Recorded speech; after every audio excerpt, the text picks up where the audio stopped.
progressive approach to the transformation of economic life requires that finance be enlisted in the service of the productive agenda of society. The principle is simple. Finance can be a good servant, but it is always a bad master. In the existing market economies, there are three enigmas about finance. The first enigma is that the production system is very largely self-financed on the basis of the retained and reinvested earnings of private firms. All empirical study has demonstrated that well over 80% of the financing of production relies on funds generated within the production system itself. What then is the point of all of that money in the banks and the stock markets? Theoretically, it's to finance production. In practice, the preponderance of financial activity has only an episodic or oblique relation to the funding of production. For example, initial public offerings, a small part of financial activity. Or creation by the stock market of a benchmark of value of the corporations so that they can borrow against this value. That's the oblique relation. But most financial activity doesn't really serve production. The second enigma is that in good times, finance is largely indifferent to the real economy. The real economy goes along on its own, financing itself from within. And then in bad times, it becomes destructive. Volatility, crisis, the bursting of speculative bubbles in the financial world then overflows and begins to contaminate and threaten real economic activity. The third enigma is that the financial activity that in principle should be most important, the financing of the creation of new assets in new ways, is a minuscule part of financial activity. That's what we call venture capital and its associated forms.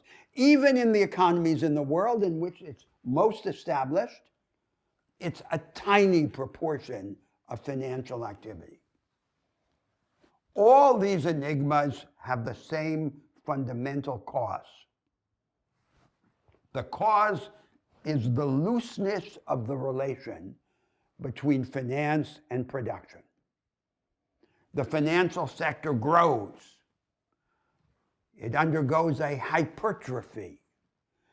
It devours not just profits, but talents, and its contribution to real productive activity and innovation is completely disproportional to its parasitic relation to the economy.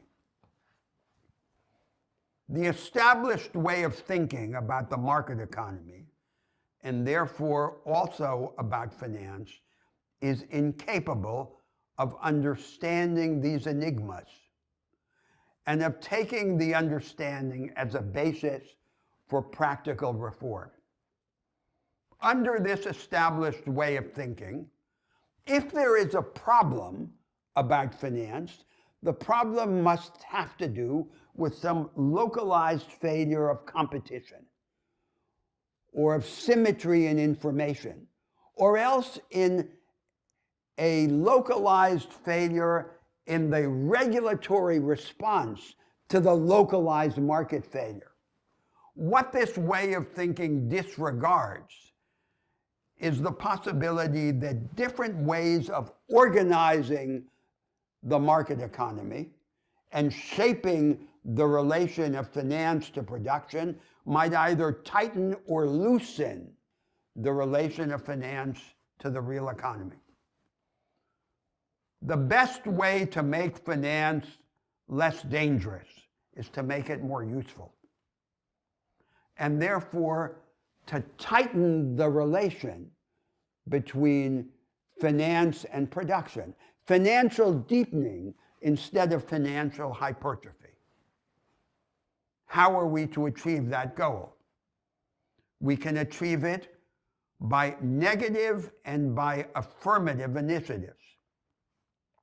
The negative initiative is to discourage or even prohibit financial activity that makes no real contribution to the expansion of output or the increase of productivity.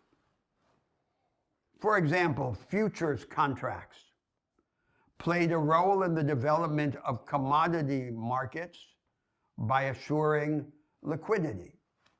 But it's not clear that they have any legitimate role to play in equity markets where they are simply an instrument of gambling. And affirmative measures to multiply the channels between finance and production, and especially between finance and the funding of the creation of new assets in new ways. To tap the vast dormant productive potential of the huge amount of capital that is caught in the public and private pension systems of the world. And make part of them available in diversified portfolios to those who are attempting to innovate.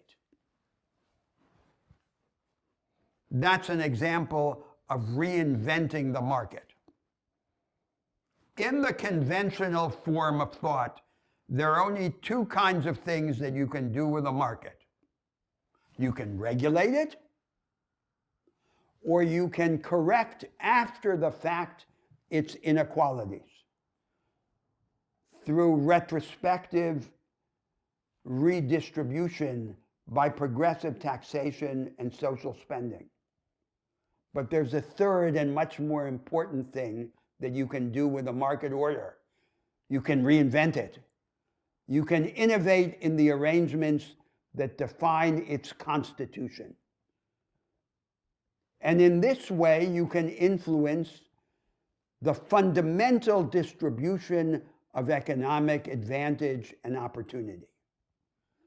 The transformation of the relation of finance to the real economy is a powerful example of that larger project.